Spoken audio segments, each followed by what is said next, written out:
कोटा बना छात्रों की कब्रगाह। अब पटना की बारी। 2 साल में 10 छात्राओं की मौत और सरकार खामोश है।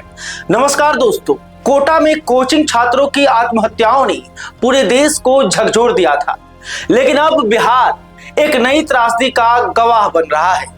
पिछले 2 सालों में पटना और बिहार के दूसरे शहरों में पढ़ाई कर रही कम से कम 8 से 10 छात्राओं की रहस्यमयी मौत हो चुकी है।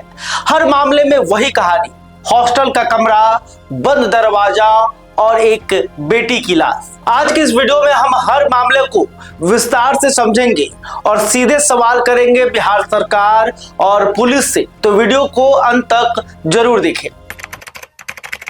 सबसे पहले बात करते हैं 2024 के आखिर में हुई उस घटना की जो इस काले सिलसिले की शुरुआत थी। सुपौल जिले में एक 20 साल की ITI छात्रा अपने हॉस्टल के कमरे में मृत पाई गई।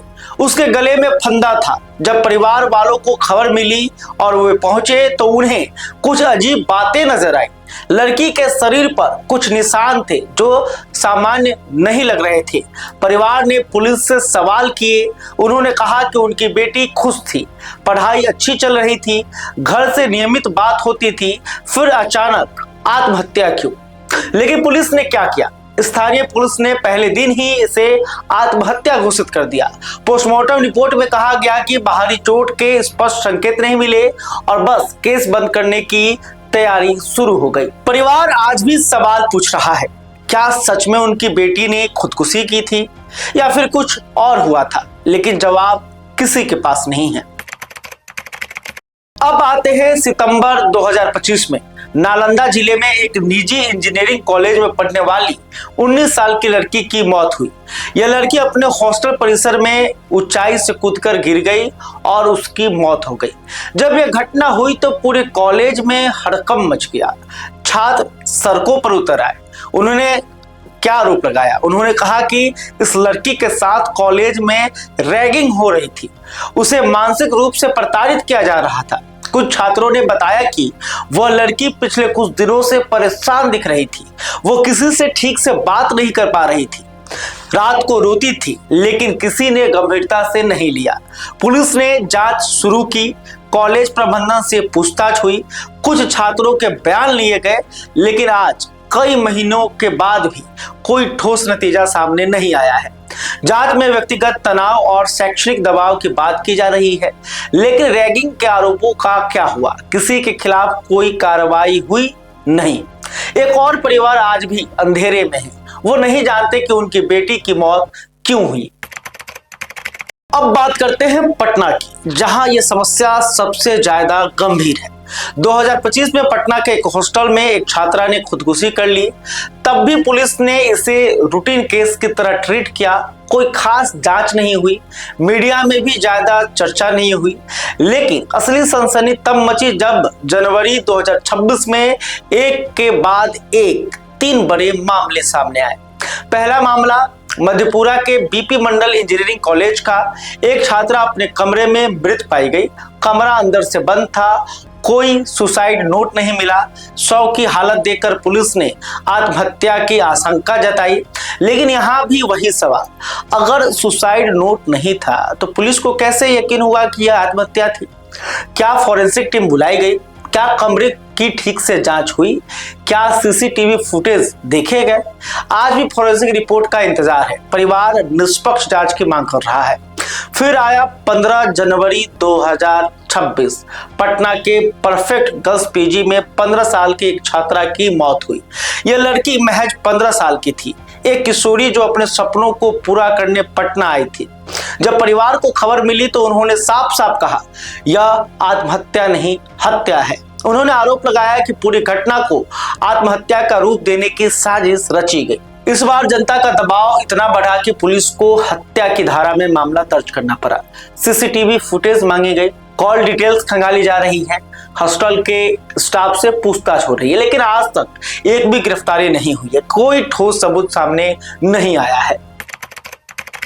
और अब आते हैं उस मामले पर जिसने पूरे देश का ध्यान खींचा, शंभू गर्ल्स हॉस्टल का मामला। जहानाबाद की एक नीट की छात्रा पटना में अपने सपनों को पूरा करने आई थी। 6 जनवरी 2026 को वह अपने हॉस्टल रूम में अचेत अवस्था में पाई गई। तुरंत अस्पताल ले जाया गया, लेकिन 9 जनवरी को डॉक्टरों ने उसे मृत घोषित कर दिया। अब इस मामले में जो बातें सामने आई वो बेहद परेशान करने वाली है। परिवार ने आरोप लगाया कि उनकी बेटी के साथ यौन शोषण हुआ था। उन्होंने कहा कि यह आत्महत्या नहीं, साफ साफ हत्या है। लड़की के शरीर पर कुछ ऐसे निशान थे जो परिवार को संदिग्ध लगे। पुलिस ने शुरुआत में क्या कहा, उन्होंने इसे संदिग्ध मौत बताया, यानी वो पूरी तरह से आश्वस्त नहीं थे कि यह आत्महत्या थी। लेकिन जैसे जैसे मामला तूल पकड़ता गया, पूरे बिहार में प्रदर्शन होने लगे, छात्र सड़कों पर उतर आए, सोशल मीडिया पर ट्रेंड होने लगा, विपक्ष ने सरकार पर हमला बोला और फिर क्या हुआ? बिहार पुलिस ने हाथ खड़े कर दिए और मामला सीबीआई को सौंप दिया गया। यह किस बात का संकेत है? यह साफ संकेत है कि राज्य पुलिस को अपनी जांच पर खुद भरोसा नहीं था, या फिर दबाव इतना बढ़ गया था कि उन्हें मामला छोड़ना पड़ा। सीबीआई अब जांच कर रही है, लेकिन सवाल यह है कि अगर हर मामले में सीबीआई को ही बुलाना पड़ेगा तो राज्य पुलिस किस काम की? दोस्तों, अब समय आ गया है कुछ सीधे सवाल पूछने का। पहला सवाल, बिहार पुलिस हर मामले में पहले आत्महत्या क्यों मान लेती है? क्या यह कोई नियम है कि हॉस्टल में मिली हर लड़की की लाश को आत्महत्या घोषित कर दिया जाए? क्या पुलिस को यह नहीं पता कि हर मामले की गहराई से जांच होनी चाहिए? फॉरेंसिक टीम तुरंत बुलानी चाहिए, CCTV call records, hostel staff की पूछताछ करनी चाहिए। पहले दिन ही आत्महत्या का ठप्पा लगा दिया जाता है और फिर केस ठंडे बस्ते में चला जाता है। दूसरा सवाल, बिहार में इतने सारे अनरजिस्टर्ड हॉस्टल कैसे चल रहे हैं? पटना में हजारों प्राइवेट हॉस्टल और पीजी हैं, लेकिन कितने रजिस्टर्ड हैं? किसने इनका वेरिफिकेशन किया है? क्या इनमें सीसीटीवी कैमरास हैं? क्या सिक्योरिटी व्यवस्था है? क्या कोई वार्डन या रिस्पॉन्सिबल पर्सन मौजूद रहता है? जब तक कोई बड़ी घटना नहीं होती, सरकार को कुछ दिखता ही नहीं।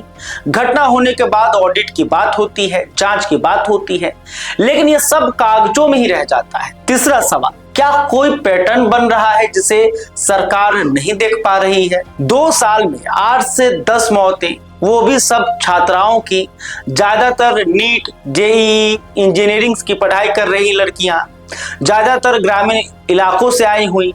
क्या ये सब कोइंसिडेंस है या फिर कोई बड़ा खेल चल रहा है? क्या इन मासूम लड़कियों को किसी ऑर्गेनाइज्ड रैकेट में फंसाया जा रहा है? क्या यौन शोषण हो रहा है?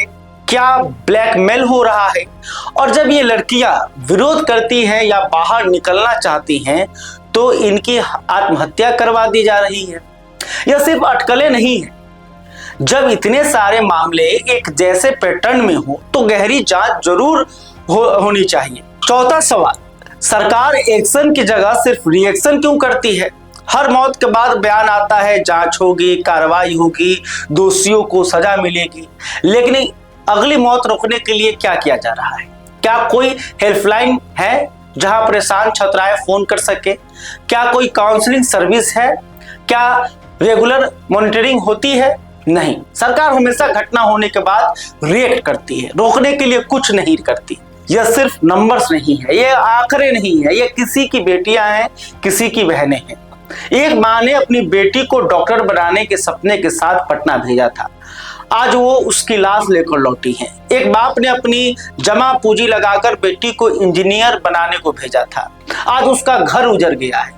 बिहार सरकार को अब जवाब देना होगा, पुलिस को अपनी जिम्मेदारी समझनी होगी। हर हॉस्टल का तुरंत रजिस्ट्रेशन जरूरी है, मंथली ऑडिट होना चाहिए, 24 घंटे हेल्पलाइन शुरू होनी चाहिए, पेंडिंग केसेस की टाइम बाउंड होनी चाहिए, और सबसे जरूरी, इन मौतों के पीछे अगर कोई बड़ा रैकेट है तो उसे उजागर करना होगा, सच सामने लाना होगा। अगर आप इस वीडियो को यहाँ तक देख रहे हैं तो प्लीज इसे ज्यादा से ज्यादा शेयर करें, सोशल मीडिया पर इस मामले को लेकर लिखें और अपने विधायक सांसद से भी सवाल पूछें। चुप रहना भी एक अपराध है। खैर, अभी तक आपने हमारे चैनल को सब्सक्राइब नहीं किया है तो तुरंत कर लें। इस खबर को लेकर आप क्या सोचते हैं कमेंट करके बताइएगा। वीडियो फेसबुक पर देख रहे हैं तो हमारे पेज को भी लाइक कर लें। बहुत बहुत धन्यवाद।